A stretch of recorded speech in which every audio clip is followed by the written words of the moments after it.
Ladies and gentlemen, I am going to read the text that Angelina Jolie wrote for the New York Times about her medical choice, and I would like to please excuse my voice because I have a running nose today, and so it makes it all very complicated.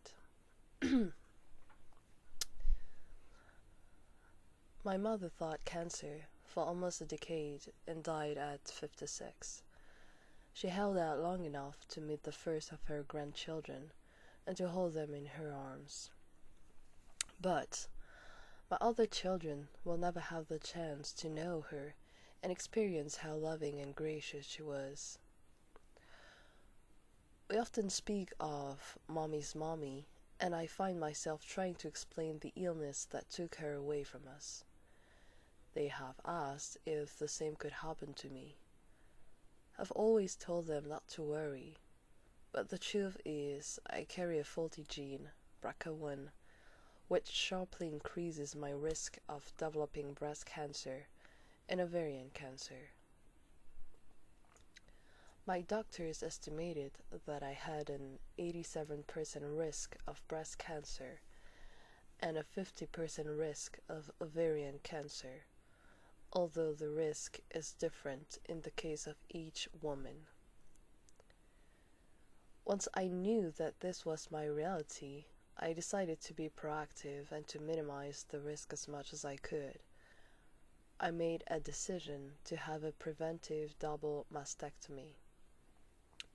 I started with the breasts, as my risk of breast cancer is higher than my risk of ovarian cancer, and the surgery is more complex. On April the 27th, I finished the 3 months of medical procedures that the mastectomies involved. During that time, I've been able to keep this private and to carry on with my work. But I'm writing about it now because I hope that other women can benefit from my experience. Cancer is still a word that strikes fear into people's hearts, producing a deep sense of powerlessness. But today, it is possible to find out through a blood test whether you're highly susceptible to breast and ovarian cancer, and then take action. My own process began on February the 2nd with a procedure known as a nipple delay, which rules out disease in the breast ducts behind the nipple and draws extra blood flow to the area. This causes some pain and a lot of bruising, but it increases the chance of saving the nipple. 2 weeks later, I had the major surgery, where the breast tissue is removed and temporary fillers are put in place. The operation can take 8 hours. You wake up with drain tubes and expanders in your breasts. It does feel like a scene out of a science fiction film, but days after surgery, you can be back to a normal life. 9 weeks later, the final surgery is completed with the reconstruction of the breast with an implant. There have been many advances in this procedure in the last few years, and the results can be beautiful. I wanted to write this to tell other women that the decision to have a mastectomy was not easy, but it is one I am very happy that I made. My chances of developing breast cancer have dropped from 87% to under 5%. I can tell my children that they don't need to fear they will lose me to breast cancer. It is reassuring that they see nothing that makes them uncomfortable. They can see my small scars, and that's it. Everything else is just mommy, the same as she always was.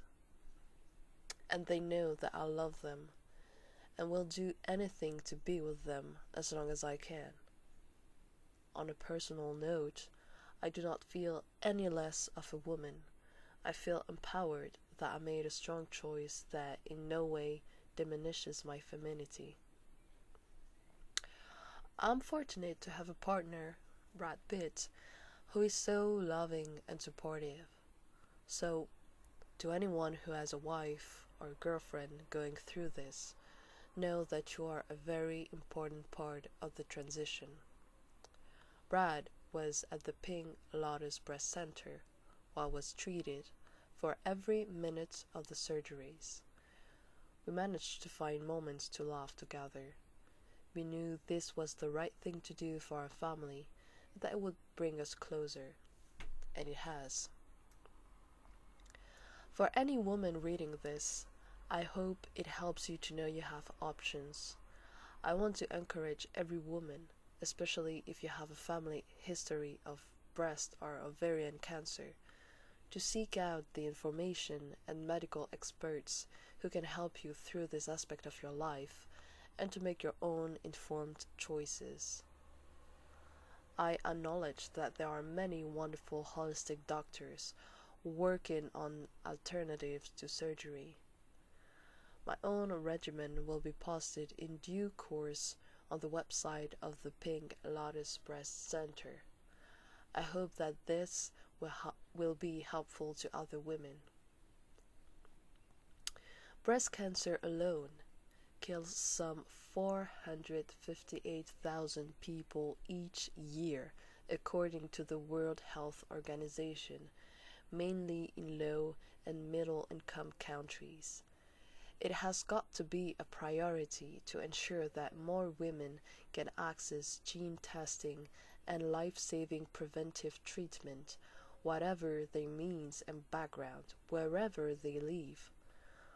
The cost of testing for BRCA1 and BRCA2 at more than $3,000 in the United States remains an obstacle for many women. I choose not to keep my story private because there are many women who do not know that they might be living under the shadow of cancer. It is my hope that they too will be able to get gene tested, and that if they have a high risk, they too will know that they have strong options. Life comes with many challenges. The ones that should not scare us are the ones we can take on and take control of. Thank you.